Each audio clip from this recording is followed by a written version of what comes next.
Hey lovely people, welcome back. This is another simple recipe that you can do anytime, and it's a salad topper and it goes well also with soups and vegetables. You can really put it over anything and it's a lovely savoury flavour.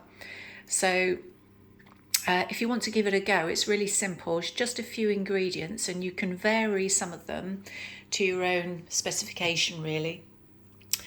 What I'm actually going to be using is some linseeds, or otherwise known as flax seeds, some pumpkin seeds, some sunflower seeds, some dehulled sesame seeds, and some poppy seeds. Those are the main bulk of seeds, so as I say, play around, you don't have to have all of these. The other things we're going to use is, I'm actually using an alternative soya sauce, which is coconut aminos. This one's particularly very low in oxalates for those that are on a low oxalate diet, but obviously you'd have to be careful with the seeds. You'd probably have to just stick with pumpkin seeds and maybe a few sunflower seeds if you're on a low oxalate diet. But yeah, so this is a good substitute, or you can use tamari soya sauce as well. The other ingredients we're going to use in this particular one are some garlic granules, and we'll use about 1/4 teaspoon, and also some cayenne pepper, another 1/4 teaspoon. We're also going to use some fine sea salt, and that will be about 1/2 teaspoon. And I've already pre-melted some coconut oil in here, and it will be about 1/2 tablespoon. So initially, the seeds you're looking at using about approximately 200 grams. So we're going to do a mix of all of those. So I'm just going to measure out 200 grams approximately of a mixture, and I'll come back to you. And here we go. So once you've measured roughly 200 grams of the various seeds that you're using, just pop them into a small bowl. And from here we're just going to add the other ingredients. So just add the fine sea salt, the garlic granules and the cayenne powder. And we're going to pop about a tablespoon of the coconut aminos soya sauce. And there we go. And lastly, the 1/2 tablespoon of melted coconut oil.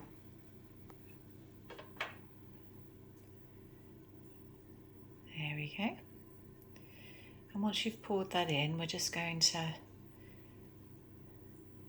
mix that all together, just making sure that all the seeds are well coated in the soy sauce and the spices and the coconut oil.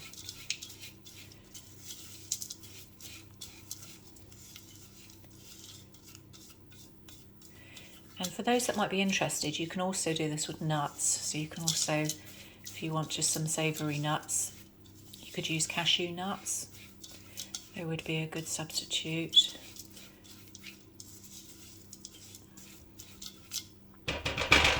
Right, we're going to pop the oven on to 140 degrees Celsius, and that's in a fan oven.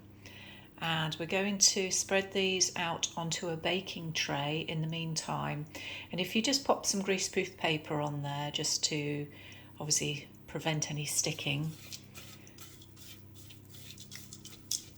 Okay, so just a standard size baking tray and just some greaseproof paper just to sit on the top.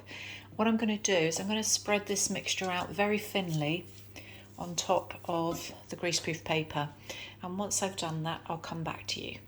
And here we go. So you're kind of just looking to spread it out nice and thinly, just removing any lumps or clumps of the seeds just as best as you can. And when we're through, halfway through cooking time, we will actually just turn these over to give the other sides a chance to slightly brown. Okay, it just takes a couple of minutes just to do this. There we go. And once you're happy, and you've heated the oven up enough, we're going to pop it in the oven. Okay. Now we're actually going to cook this initially for about 10 minutes, and then we're just going to, as I say, turn it over. So just pop that on the side. So I will be back very shortly. And then after about 10 minutes, you see they're starting to turn brown. So we're just going to loosely turn these over. And then just spread them out. So I'll just do this for all of it a moment. And again, just getting rid of any lumps when you've just turned them over roughly. That's it, just spreading it out. Okay. And again, once you're happy with that, we're going to pop it back in the oven for another 5 minutes. And then we'll come back to you in a moment. And there we go. So just take it out the oven, and we're going to just leave this probably for about 30 minutes just to cool right down before we pop it in a storage container. So I'll come back to you once that's cooled down. And there we go. So here's your finished results, and they're a lovely, savoury, salty, tasty flavour. So this, as I say, is a really wonderful accompaniment to salads. You can actually just snack on these as well, although they're a little bit on the small side. So using nuts like cashew nuts or something would be probably better, but you can still snack on these as well. But yeah, hope you enjoyed this, everyone. And any comments, please leave below. And I will see you soon for another video. Take care, guys.